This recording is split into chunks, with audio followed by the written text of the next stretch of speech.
Okay, it's 7:00 p.m. It is the advertised time for our April 9th, 2018 Aleppo Township Workshop meeting. I call this meeting to order. Can we all please rise for the Pledge of Allegiance? I pledge allegiance to the flag of the United States of America and to the republic for which it stands, one nation, under God, indivisible, with liberty and justice for all. Thank you. Could we please have a roll call? President Dilbert? Present. Vice President Jones? Present. Commissioner Williams? Present. Commissioner Dara? Present. Commissioner Duplaga? Present. Solicitor Labat? Here. Thank you. Before we begin, let me announce that this meeting, like all Aleppo Township meetings, is live streamed and broadcast onto YouTube.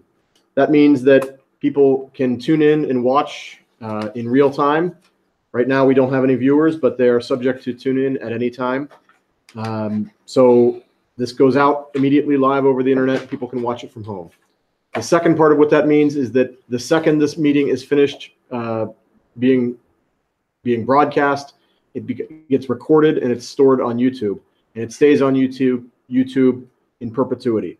So I take all those things together to say, be on your best behavior, because you can't take back anything you say, and people could be listening to it at any time. So with that formality out of the way, I will turn and entertain a motion to approve the March 19th, 2018 legislative meeting minutes. So moved. Second. There's a motion and a second. Is there any further discussion? All those in favor say aye. Aye. Aye. Any opposed say no. That motion carries. Thank you. Turning then to our old business, there is a motion, and I guess I will make this motion. I will make a motion to enter into an agreement with OnSolve LLC for a 1-year subscription to the Code Red emergency notification system for a base price of $1,380. I'm sorry, $1,380. If I get a second on that, I'll explain what it's all about. Second. All right, so there's a motion and a second. Thank you. We got a presentation a few weeks back from Savvy Citizen. And when we had that, we told you that that was part of our bigger effort to try to figure out what we were going to do in terms of reverse 911 or citizen notification. This stemmed out of the emergency management meeting that we had 8 months ago, maybe even more than that, before you were with us. It was, yeah, I bet it was 9-10 months ago. And we realized that we didn't have any way to get in touch with our residents if there was an emergency. We looked at a couple different options, priced them out, saw a lot of, I wouldn't say a couple different, you'd say a lot of different, wouldn't you, Gwen? Okay. I think we bet Several. 3 or 4. Mm-hmm. And you know, they have different strengths and different weaknesses. This is by no means the most expensive one. I'd say that this is sort of the middle of the road, but it has all the things that I think we would want from it. And here's what I mean when I say that. What Savvy Citizen kept saying during their presentation was, this is more than just a 911 system. This is a whole communication tool. So you don't need to just tell your residents when there is an emergency. There are other things that you can use this for. Code Red does that same thing. Code Red is not just a hit the panic button. It's a reverse 911 system. It has, if you want to download an app onto your phone and you want to get less important messages, you can do that. But it also lets you do the panic button, call it reverse 911. It lets us target areas for messages. So if there was something that was happening in the ridge that affected only the ridge, you can literally, there's a map and you just draw on the map and you highlight where you want that message to go, and it'll only send it to those residents. You can predefine that, so we can very easily predefine a Masonic Village area, a Ridge area, a Sewickley Heights Manor area. There was something else I thought was important to share. Am I leaving something out? That they will populate. That's right. So the other thing that when we were talking about perhaps borrowing the system from the authority, one of the issues was how are we going to migrate the numbers from the authority's database over to ours? And part of the problem was that, unfortunately, when the numbers were collected from the authority, the paper that was we won't share this with any other entity other than the authority. So in essence, that database is off limits to us. And one of the things that's great about Code Red is that when you buy into their system for no added cost, they will pre-populate your database with all of the landlines that are listed in your area. And that was one of the things that no other thing that we looked at did for free. A couple of them would sell that to you, but nobody else did that for free. So it was really nice. That was really attractive to us, that if we sign this contract, we will start with a seeded database. Now that won't get us cell phones, which is a lot of people, but nobody's going to get you cell phones. That's got to be, so we'll have to have an effort to get people to sign up for this. We'll have to get people to call in, and we'll do a mailing. We're going to do a mailing anyhow. Once all of the new website is out and the emergency management stuff is a little bit more well developed, we were going to do a mailing that explained the fire whistle, explained how to sign up for Code Red, explained what to expect from all this. And then we're getting pretty proficient at putting these signs up. It only takes 3 or 4 signs to go up around the municipality to really hit all the residents. So we're pretty confident that given the seeded database and a little bit of elbow grease, we can get the vast majority of our residents to sign up for it. Is this a one-time charge? That's an annual charge, correct, Gwen? Yes. Every year, same, So with a far. clause? Yes.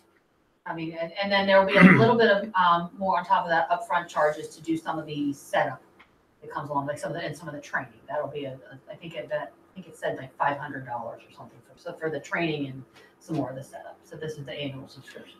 And which was the chief familiar with? Savvy Citizen? No, the chief wasn't familiar with any of them. He said nobody's using Savvy Citizen. Okay. He's been approached by Savvy Citizen, and he likes the idea of Savvy Citizen. But I'll tell you what Savvy Citizen has going for it is that its promise is that it is multi-municipality. So if you sign up for Savvy Citizen in Aleppo, you can also sign up to get notifications about what's going on in Sewickley and Sewickley Heights. But the problem with, and that's I love that idea. But the problem is nobody else is using it. So maybe eventually, and if the time comes where other municipalities sign up for it, then we can reevaluate where we stand. I don't think that this needs to be we're locked into Code Red for 20 years. That was my next question. No, I mean, we're not. This is annual, and to switch over to something else would not be traumatic. Correct. Good. Well, I mean, I would assume this would be like in addition to something like Savvy Citizen at some point, because this doesn't do like the tweets or. No, this will do all. That's what I'm saying. This will do all that. Okay. This will get us all of that. So you gotta, when you want to get a message out, you have to think to yourself, how urgent is this message? Do we want this to get pushed through with bells and whistles going off and people's phones getting called? Or is this just something that, as you said, gets sort of tweeted? It's not tweeted, but somewhat akin. It comes across your phone as a text message or as a in-app alert. Okay, so this has an app associated with it too. Okay. Yep. I mean, it's really, from my perspective on it, it's the most versatile of all of them.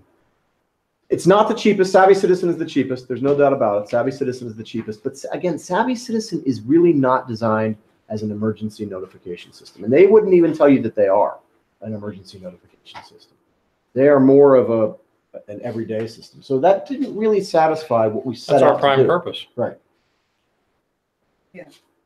That sounds like a better fit for now. So that's the motion. Unless anybody has any other questions. Does anybody have any other questions? So the main motion is to enter into an agreement with OnSolve LLC for a 1-year subscription to the Code Red emergency notification system for a base price of $1,380.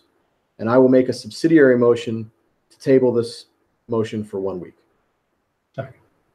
Good. Motion and a second. Second. Oh, Dan did.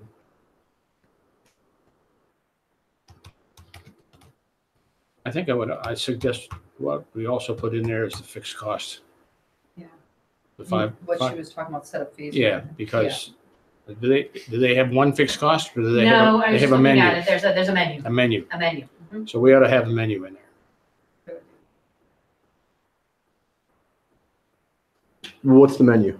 How do we do that? 1380 plus setup? The setup Yeah. fees is 1 hour minimum. Why don't we say 1380 plus setup not to exceed?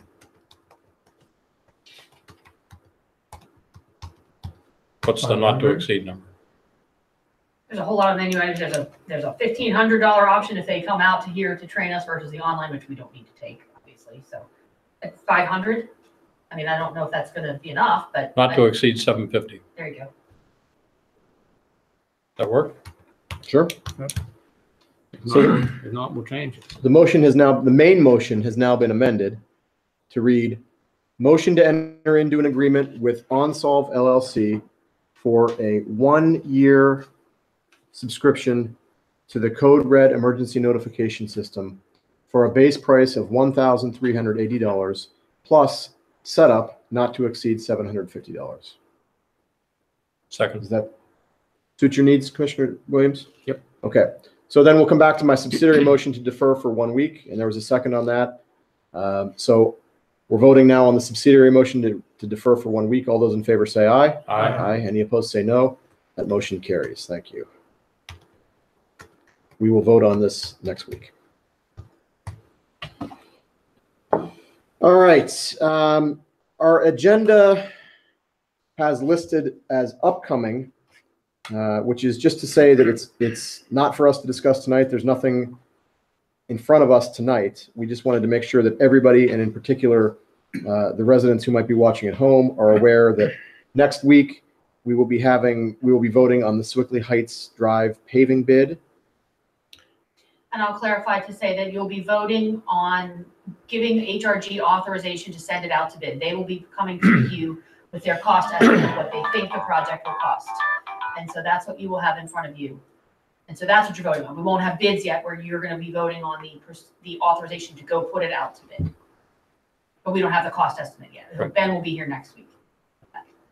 So Subsequent to that, when there's bids are in, we'll look. Then you'll vote. Yes, you're giving him the okay to put it out to bid, and then he will bring the bids back to you for approval. I guess I thought that's what we did last month.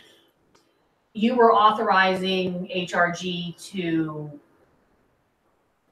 set it up, develop the bid. develop the bid. Yeah. That was HRG's costs for the project management of it. What you're now going to be seeing is, yes, you may go put it out to bid because he's going to come back with a number that is within our budget. If he comes back and says, we worked it up and it's going to be $3 million, then you guys are not going to approve that next week. Okay. And we've already authorized. Yeah, I see what you're saying though. And so a quick comment, Commissioner Duplaga and I are aware that we went with the engineer, Bob Merriman from Swickley Heights Manor, and Tom Jarvie from Aleppo Township, and we walked Swickley Heights Drive. We made certain decisions about the islands. A drawing was prepared by the engineer. It went to the Swickley Heights Manor Board for comment. There was only one comment, and it was about the 85-foot cut at the end, at the beginning of the cul-de-sac. There's been no comment about that since Tom marked it off. So if anyone's listening and they have a comment, you have 4 days. Was that a negative comment about the? No, there's 85 feet in your mind seems like a long distance, but there's a tree that needs to go and it's quite a ways back. And so when they've marked it off to 85 feet, it's pretty apparent it's necessary to go back that far. Oh, I thought they were just removing the tree and taking out that last little island in the cul-de-sac.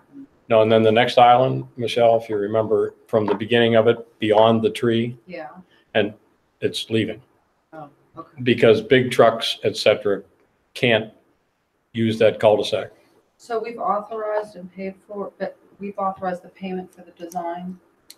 Or we? For the development of the spec, For the development of the design? yes. Okay, so, or is he bringing a final design then? He should be bringing a design and a cost estimate. Do we have What the he thinks drawing? it's gonna be out to bid. I have the drawing, yeah. You want to see the drawing? Yes, please.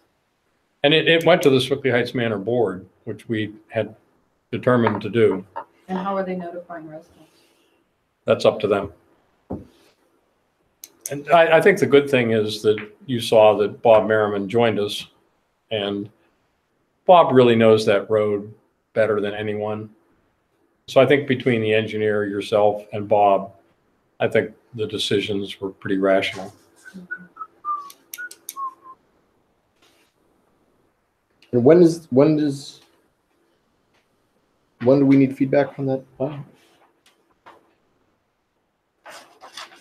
It was supposed to have been by now, but 3 or 4 days.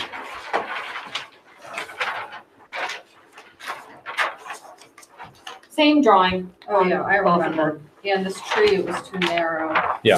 The tree was pushing up the pavement. So what are we looking at here?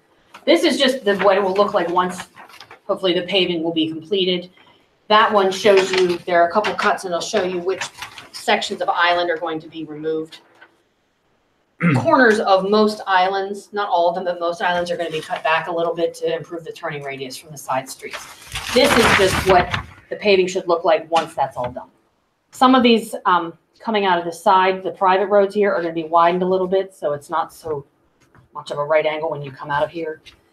It's a little flow and hopefully won't damage the edges of the grass. Okay, so let me ask 2 questions. First, do these exist in a format that I can have and circulate? I was given I don't have them electronically, but I'm sure they do exist by the engineer. You think he can give that to us that we can link to in the digest? Hopefully. I mean, that will serve Commissioner DePlaga's concern about getting the word out. Sure. So, I mean, let me just talk out what's here. There's 2 different, and hopefully we can get both of these. There's 2 different renderings of the same thing. One sort of shows the As built, proposed as built, and the other one shows what's going to be cut in pink out of the islands. But both of them still show that all the islands are still there, right? Yes. None of the islands are being removed completely. There's One one, is being- tiny island in the This back one, right there. this last one at the very end. being moved. So the one that's basically between Little Hollow and Wood Hollow Drive is being removed. Am I getting that right? Yeah. Yes. Right before you hit that roundabout. But there's still one, oh no, And they're cutting this. So this is gonna be a much larger open space than what was there previously. It'll be like a, That's here. no, it's at the other end, southern end. Yeah, it's down here. But it is not a place where the open space will encourage faster speed. no, the lane width will stay the same. What will make is the turns easier.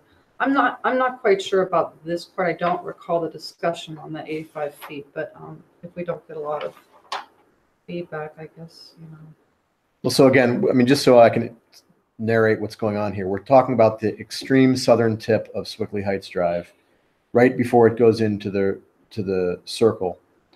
And it looks as if existing there's one island, and then there's an island right before the main island that forms the Right. turnaround. And so the main island, the main island that forms the turnaround is going to get, that's 85 feet are getting cut off. Yep. 85 feet are getting cut off. And then the next island up is going to go as well. And then the next island up is going to have just 10 feet, but it's going to stay. If that's 10 feet coming off, it's got to be 1,000 feet that are staying. The changes to the islands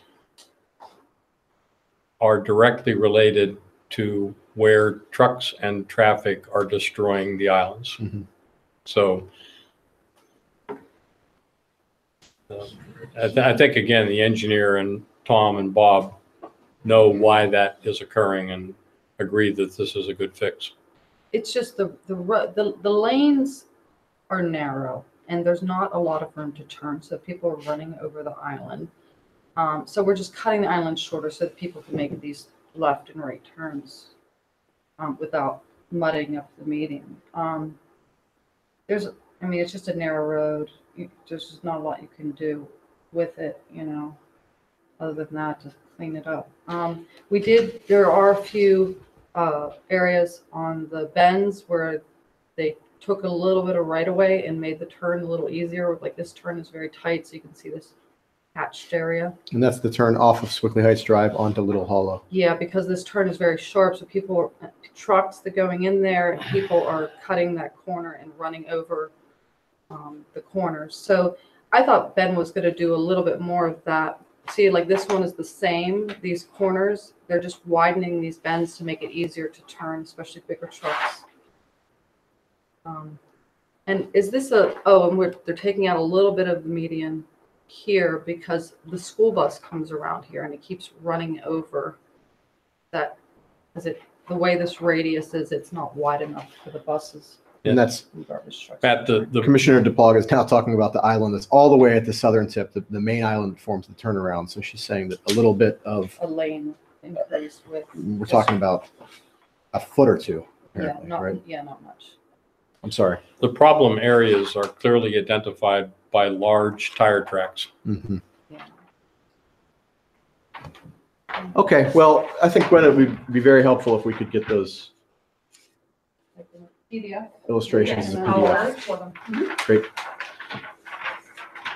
And so that we're voting on next week as well? Yep. Is that the idea? We're going to, What I Because understand, you're going to give Ben the authorization next week because he will have a cost estimate that you need to wait to hear that before you give him the final go. and it's also critical to decide next week because it's bid time. right, okay. And then the other important thing that we will be doing next week is we will be having conditional use hearing and other procedural hearings with respect to the Masonic Village planned villas. So that will start at 7 o'clock next Monday, immediately before the meeting. And then after that, we'll go into our regular meeting. So again, we just wanted everybody to be aware of that and have noticed that we were going to be doing that all next week. So that's why we added that upcoming section to the agenda. All right. Is there any other old business for us to discuss? Hearing none, let's turn to new business. Vacancy on Aleppo Township Authority Board. We had a resident and member of the board pass away suddenly last month. And so with her passing, there's now a vacancy on that board. And it's this board's job to appoint a member to sit on the authority. We do have one resident who is interested in serving that we know of. And he currently sits on the zoning hearing board, but is willing to step down from the zoning hearing board to take a more active role on the Aleppo Township Authority Board. That's Dr. Barnes? Dr. Barnes, yes. And he came to you, before you last year, because he was interested in the opening last year. So I included his letter of interest from last year in your packet so you can refresh yourselves on who he is. But he was approached and did indicate that he would be willing to switch his position. And then doing that would then create a vacancy on the zoning hearing board that you would need to fill, but they haven't met. I'd like to make a comment. We lost one of the stronger people on the board. I think you'll agree with that, Dan. I do. And you're going to have a vacancy because John is going to be stepping down at the end of his term, which is in December.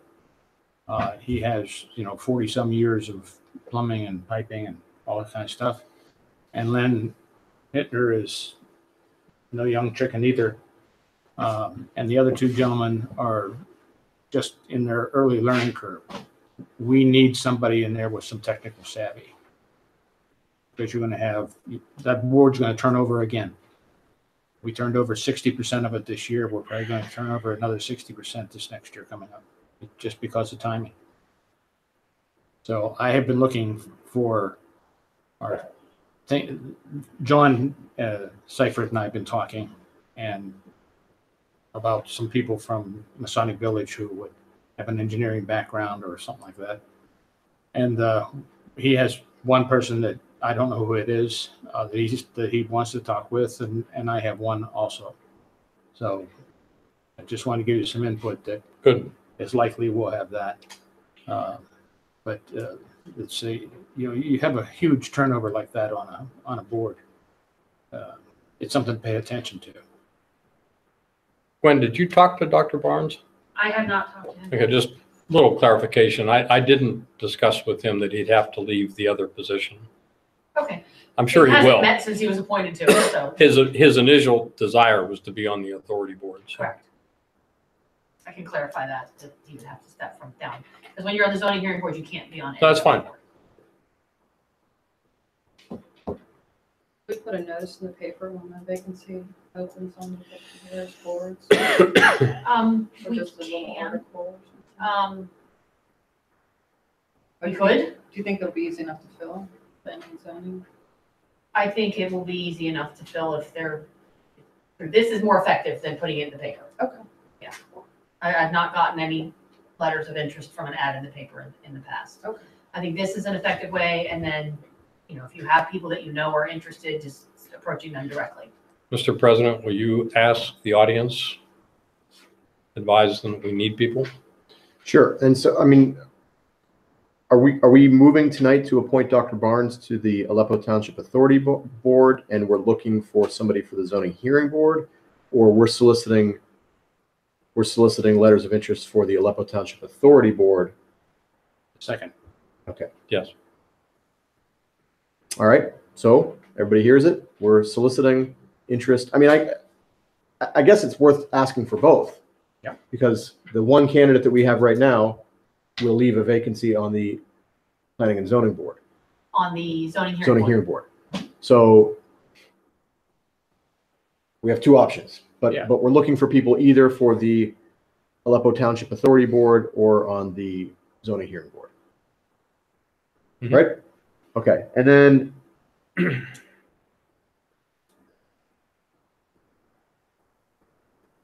do we think we're going to take action on this on next Monday, or we're going to sit on this for a month? I'd ask for a little bit more time. No. Okay. All right. So we will not put this on the agenda for Monday. Could be just a status report. Yeah. Right. I mean, there might be a lot of people on it, might be smart. Okay. So next week, we could set a deadline for letters of interest. We didn't even set that. By the way, Set just so it you know, I approached Michael's husband, who gave me a very rapid no. And Okay. I thought he would be very good at it, but it was not something he wanted to discuss. So if we wanted to put a deadline for the letters of interest, we could make it May 7th, Monday, May 7th. That's a week before the workshop meeting. I can't even see that calendar. You can't, the big handwriting right there. Which one is it? May 7th's good. In May. May 7th. May Okay. 7th. That's good. Only way you can see that is to count.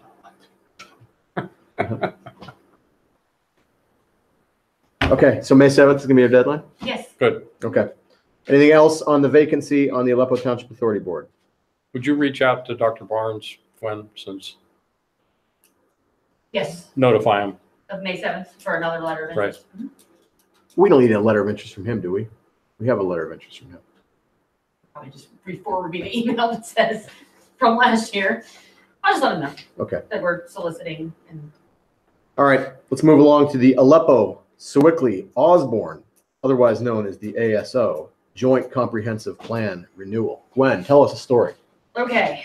I went to the first steering committee meeting and it was with representatives of Aleppo, Sewickley, and Osborne. And, Why don't you back up and tell us what the ASO Joint Comprehensive Plan is okay, and why it needs to be renewed?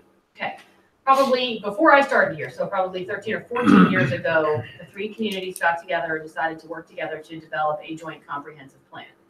From that exercise, then everyone redid their own zoning ordinances. We share some uses among the three communities in the zoning ordinance, which we are allowed to do because we have a joint comprehensive plan.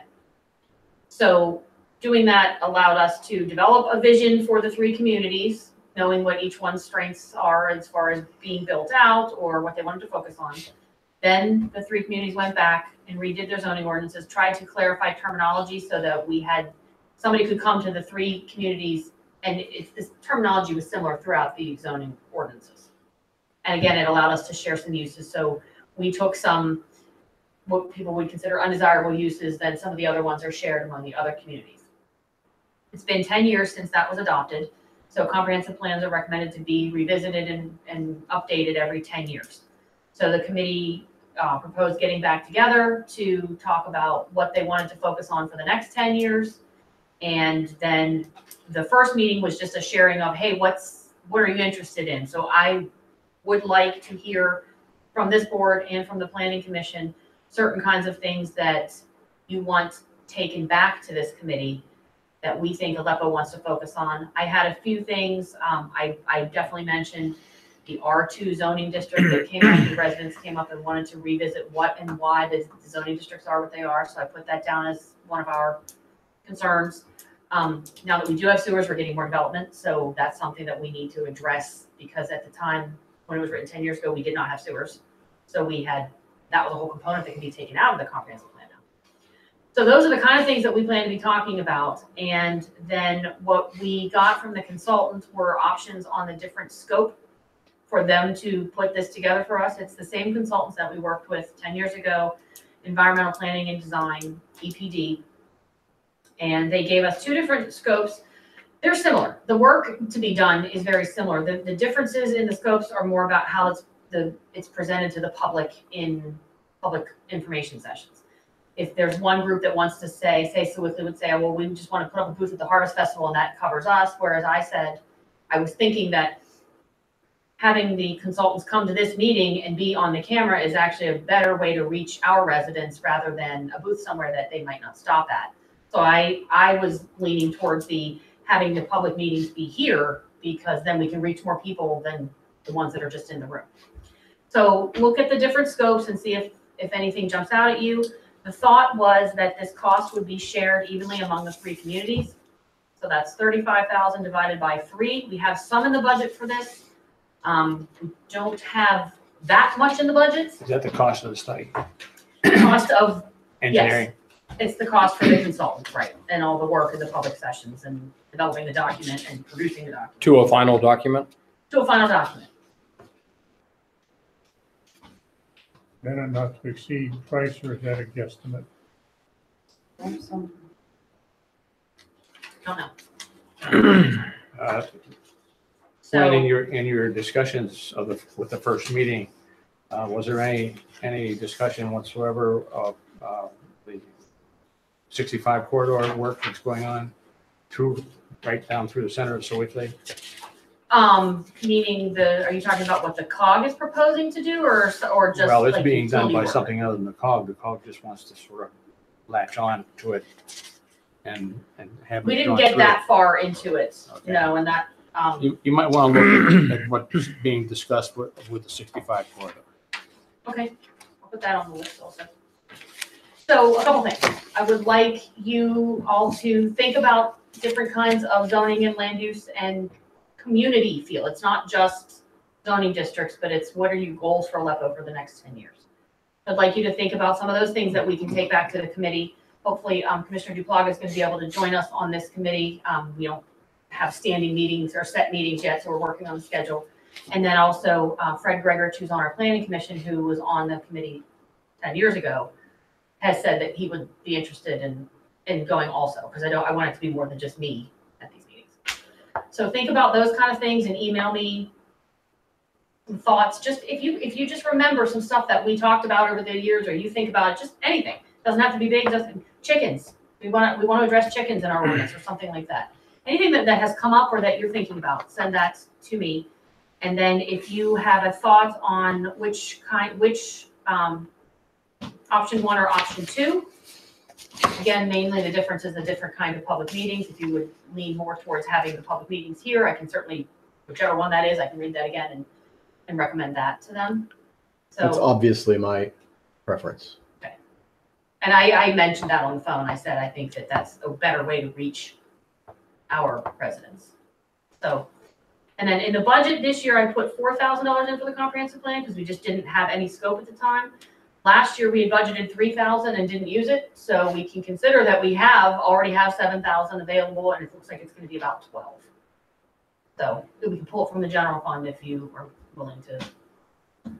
At the meeting, did any of the three municipalities have substantially greater tasks that they envisioned? I don't think so. Last time we did this, we shared the cost of developing the plan, and then each community did their own zoning ordinance. So that was another cost the following year, and that was definitely individualized. It was not a shared cost. That was whatever they thought it was going to cost to do each one. Because I remember last time Osborne had a much bigger rewrite of their zoning ordinance than we did, I think. So that's the next phase would be in the next year or more to then readdress our zoning ordinance as a result of the comprehensive plan. Okay, So that I would be guess a more cost. the base of my question is the 1/3 split fair based upon the work that will be done for each community? Can I answer that after having one meeting? Right. One initial meeting? Would you keep your mind on that? Yes.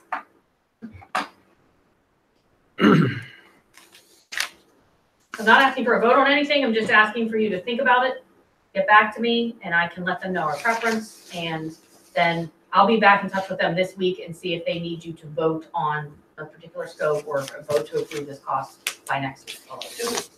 I just have a question on this particular consultant. How do we select this consultant? Do you ever put these out to different consultants? I was not here when this started the last time. I'm sure some kind of bid process or some kind of RFP went out to select a consultant the first time. Mhm. They did approach the same consultant this time because they have the history and the knowledge, and it's the actual same people also.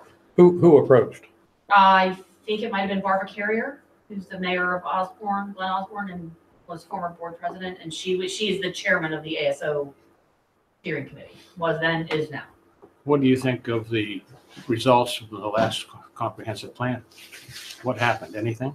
We rewrote our zoning ordinance. Dynamic. What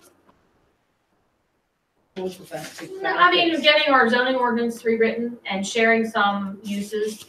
I don't know that we have had any uses that we needed to say you have to go to Sewickley or you have to go to Osborne for that. I don't know that any of those particular uses have come up in 10 years.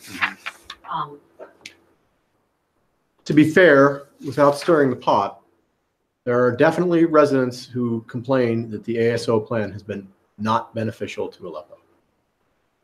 And I can't know. articulate more about that, but I can definitely say that I have heard the same thing. I have heard residents say we need to get out of that.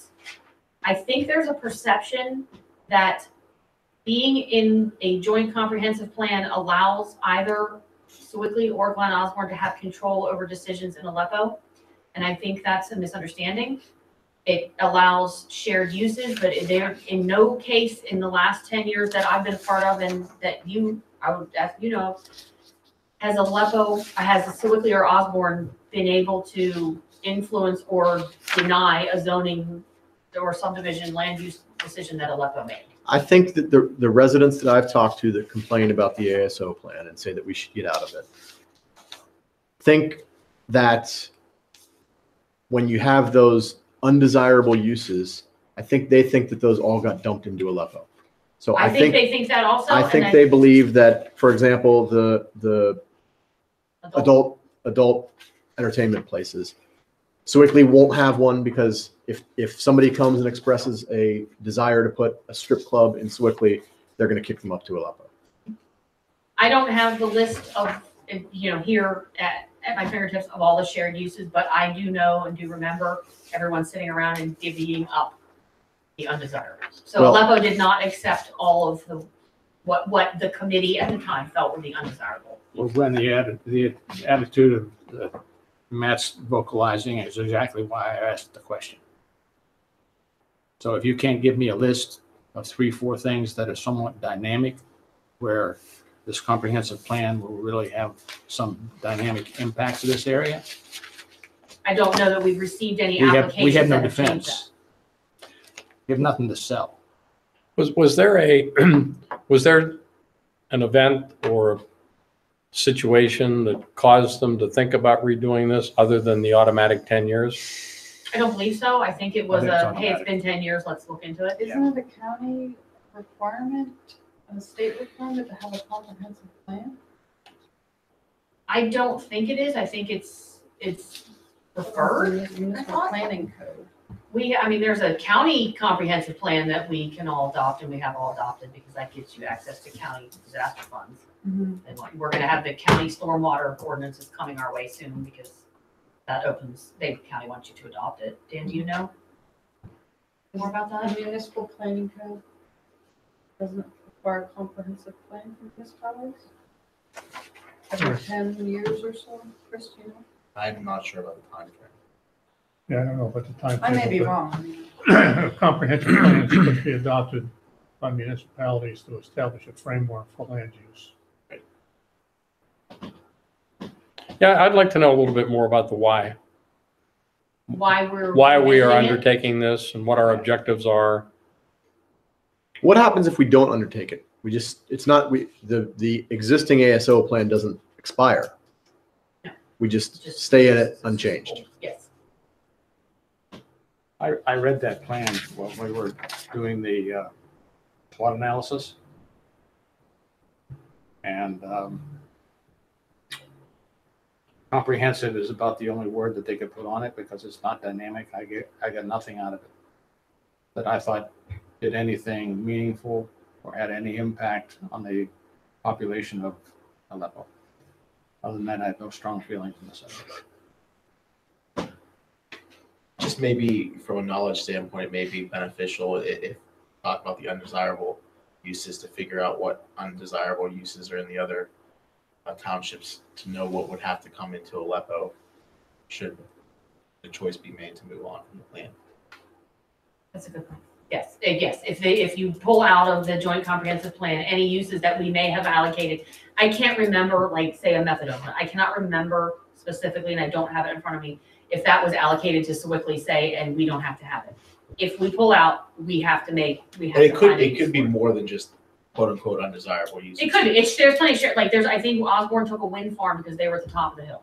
So, or, and another section of Osborne's higher up on the hill. So they may have taken like a wind farm. So again, yes, I can pull that list together and find out what the shared uses are and put that together so you can see. But again, I'm confused as to what happens if we don't renew the ASO plan, because I thought we just said that nothing would happen, and then I heard with Well, I pull think out. if we don't renew, meaning the whole group decides to just let the plan exist as it is, then I think it just ages. But I think if the question is if Aleppo decides to pull out of it, then we have to change our zoning ordinance to make room for all the I see. uses. So you're we saying have. that there's a scenario where Sewickley and Osborne renew their agreement without us. I think that's an option. I think that's I'm legally an sure they option. could do that. Okay. If you opt out, you don't get the benefit of being part of a joint plan, where you can rely on a neighbor Right. to meet certain requirements. I understand, but What Because it does is Sorry. it guards our border. Well, we had the issue with the children's home. Wasn't that the ASO kind of covered that use? Isn't that what Harlan was saying? That some of the use might If have I'm been. recalling correctly, and I think our interpretation was that use was in Sewickley. And now that it's been said, I'd say that would be on your list of something I don't remember to that. examine. Because they were asking for a zone. But my research, and I recall that, and I think it was even brought up on the public meetings, that the conclusion was that it was in Sewickley. use being a children's home. I would put Yes. on your list long-term sewage system management issues. I think that I'm going to ask someone from EPD to come in and give a little presentation To us. to here, to explain the history because she was here in the development, explain the why, answer the questions, and just rather than I'm going to do all this, but I think that would be much more efficient if I just asked Carolyn to come in here and present to you and kind of. History is always worthwhile. And you might prime her with these questions. I will. Oh yeah, I'll watch her. Well, I mean, there's also benefits to these type of plans. I mean, maybe not for Aleppo, some of these, but like bike lanes or, transportation rates. and- They did look at some of that stuff, yeah. Trying to find a way to connect the communities as well. Okay, And the consulting company is epdpittsburgh.com? Carolyn Yeagle? Carolyn Yeagle, What is the company name? environmental planning and design. I just wondered, how we selected that consultant. So it had a more maybe more consultants, we might have more competitive bidding. I mean, I think what I have here is lacking. Yeah, it came from the steering committee. It didn't come with any, it came to the steering committee members who, I'm sorry, would you repeat the name of the? environmental planning and design.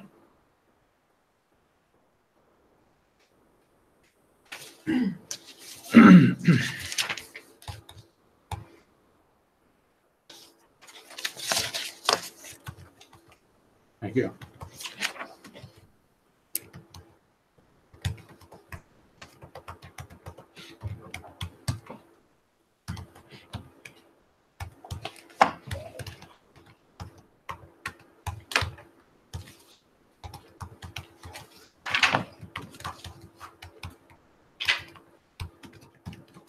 Okay, so what I'm putting down here, Gwen, is that you're going to reach out to them and see if they'll come and present to us. Is that Yes. accurate? Mhm.